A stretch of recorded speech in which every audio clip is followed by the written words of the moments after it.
tal? Mi nombre es Cindy Borgata y en esta ocasión vamos a platicar con Cristian acerca de crisis, cómo manejar las crisis en consultorio. Cristian, muchas gracias por estar aquí. Gracias a ti, Cindy, gracias por invitarme. Y sí, yo creo que es un tema bien interesante hablar de las crisis que se pueden presentar en el consultorio, ¿no? Sí, como que, ¿y cómo las manejamos? Bueno, creo que es fácil identificarlas porque, bueno, cuando escucho la palabra crisis me suena alerta, ¿no? Sí. Pero cómo uno eficientemente o pues la puede manejar sin afectar a quien tenga la crisis, ¿no? Que también debe ser importante. Me gustaría mencionar ejemplos de lo que a mí se me ocurre que podría ser una crisis, porque luego también de pronto se nos ocurre como que crisis existencial y como sé y no soy psicólogo. No.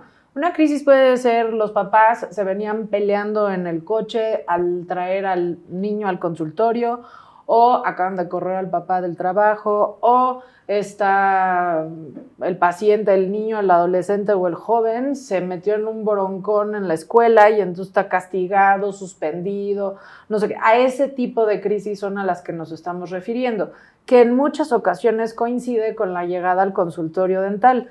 Entonces pueden llegar ahí a hacer un poquito de espectáculo, de show y de demostración de crisis, y entonces ahí todo el mundo es ese precioso, incomodísimo momento de ¿qué hacemos con ellos? ¿Cómo los tratamos?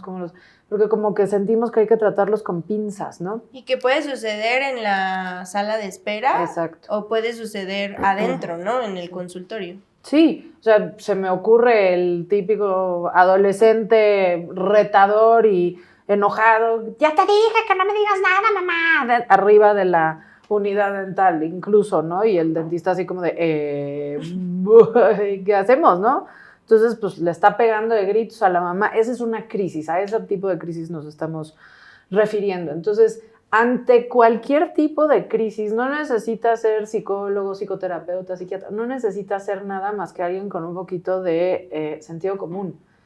La crisis lo que quiere decir, o lo que nos está enseñando, es un desequilibrio en las emociones. Hay algo que está pasando que no me está haciendo sentir contenido o contenida. Se me desbordó la emoción. Esa es otra forma para describir a una crisis, ¿no? Entonces, o a la mamá, o al papá, o a los dos, o a quien haya sido. Pero ya se desbordó la emoción. ¿Qué hay que hacer cuando algo se te desborda? Recogerla y contenerla para que no esté desparramada.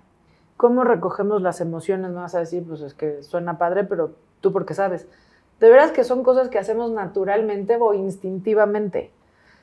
Y es sencillamente validar lo que el otro está sintiendo. Reconocer, empezaría yo antes que incluso validar, sería reconocer qué está pasando. Reconozco, veo, te reflejo, te enseño, te digo, te menciono que veo que hay un malestar. Eso ya como que, sí, de veras, aquí estoy, ¿verdad? Siguiente escena, pues soy empático y te digo, te noto alterada, te noto enojada, te noto triste, te noto conflictuada, o te observo, te veo, ¿no? Se te nota qué está pasando. Y esa empatía, en automático, esto que estaba desbordado, lo empieza como a recoger.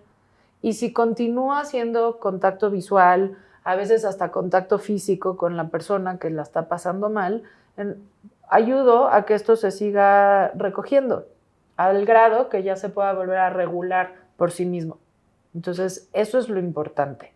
Y si, por ejemplo, adolescente llega así gritando, enojándose con su mamá, ¿qué puede hacer la asistente? O sea, ¿cómo sería ese primer acercamiento? Si le podemos poner más puntual hacia un ejemplo. Sí. Si así entraron al consultorio, lo primero que seguro va a pasar es que todos los que ya estaban en el consultorio le hicieron así, ¿no? De, ¿qué está pasando? Eso ya atrapó la atención de todos. Entonces, bueno, ahí depende de cómo lo quiera regular el propio dentista o el médico, que sea si se lo deja al asistente o si el asistente no sabe qué hacer con eso, porque también hay que entender que todos tenemos límites. Claro. Que el asistente vaya por el doctor y le diga, oiga, estos están agarrando a grito pelado y pues yo no sé qué hacer. Y que salgas tú como doctor y les digas, oigan, algo está claramente pasando, los voy a invitar a que traten de arreglar las cosas allá afuera para mantener la paz aquí dentro del consultorio y no alterar al resto de los pacientes, por favor. Entonces ese sería el primer contacto, hacerles conscientes de que están haciendo una escena, de que están desbordados, que hay emociones fuera de lugar y que necesitamos literal como si fuera un paquetito, como agarrarlos y moverlos de lugar, justamente. Ok, y por ejemplo, si fuera en la unidad dental durante un procedimiento, no sé, algo tiene la persona y le dio un sentimiento o algo, ¿qué puede hacer? Yo sugeriría, pensando en que de repente vamos a pensar que es una mujer que está pasando por una crisis de vida, por lo que sea, cortó con el novio, se está divorciando, algo por el estilo, y de repente le da un ataque de llanto. Entonces, si de repente algo me tocaste en la boca y me generó dolor físico, con eso se me puede detonar todo lo que traiga afectivamente. Entonces, ¿qué puede hacer ahí el dentista? Obviamente, y sugerencia por precaución y seguridad, es detener el procedimiento en automático. Ahora, si ya estás con la muela destapada y todo, pues darle oportunidad a que vuelva a recoger su emoción, a que respire, a que se autorregule, a que le apapaches un poquito al o la paciente que la está pasando tan mal, porque es evidente que es algo de lo que tú no sabes, que no tienes por qué saber, pero pues tener esta empatía a la emoción del otro te va a hacer vincularte mejor, se va a sentir contenido y atendido al final de cuentas este paciente o esta paciente. Oye, y si nos vamos, por ejemplo, hacia los doctores, ¿no? O sea, yo soy ortodoncista y estoy pasando por un mal momento.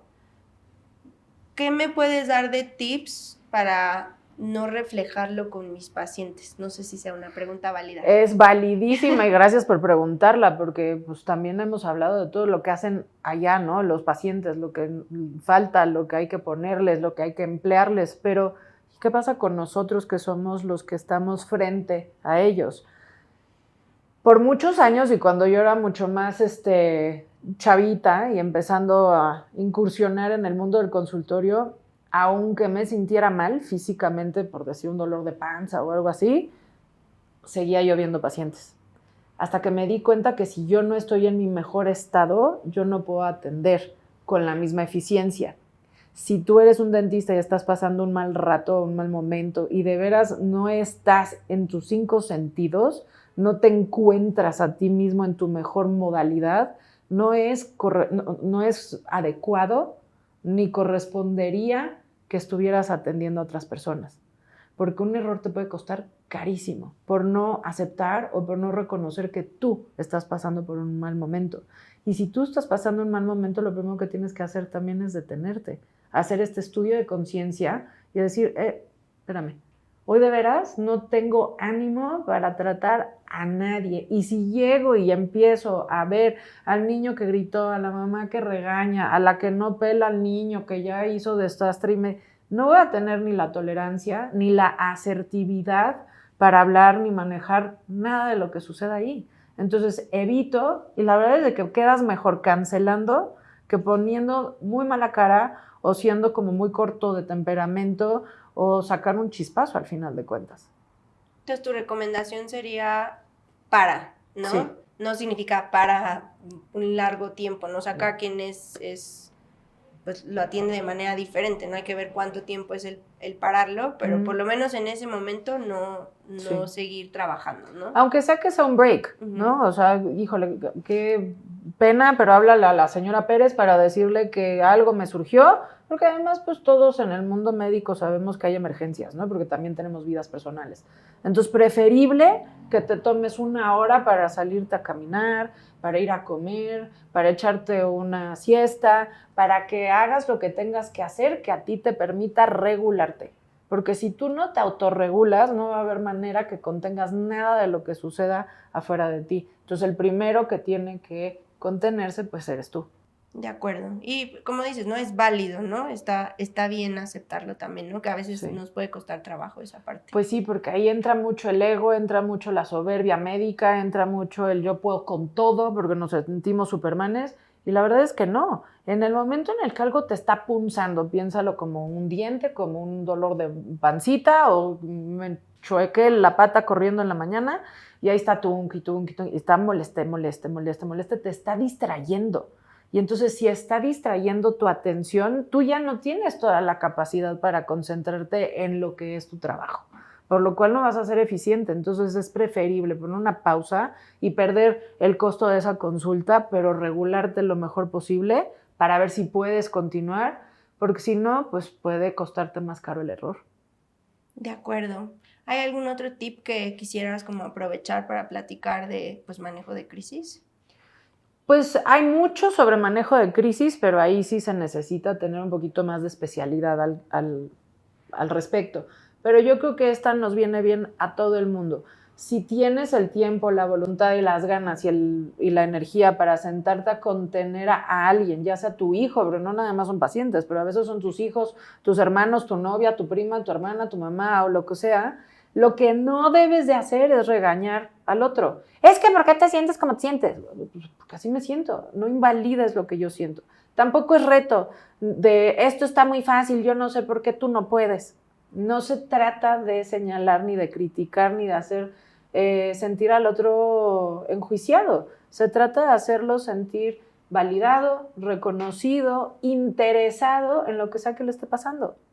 Te puede tomar 5 minutos, no tiene que ser esto algo eterno, pero hace toda la diferencia que trates a alguien desde la empatía y desde la validación a desde el regaño, el reto y la crítica o el juicio. De acuerdo. Pues muchísimas gracias, Cris. ¿Quisieras como puntualizar algunos puntos como de resumen de lo que platicamos? Pues rapidísimo, ¿no? Yo creo que es importante tener en cuenta que si tú no estás bien, tu consultorio no está bien. Que si tú no estás bien, tus relaciones no van a estar bien. Que tienes que tomarte el momento para reconocerte a ti, en qué estado estás, en qué estado anímico te encuentras, para saber si puedes ser eficiente en lo que te compete, en lo que te continúa en ese momentito.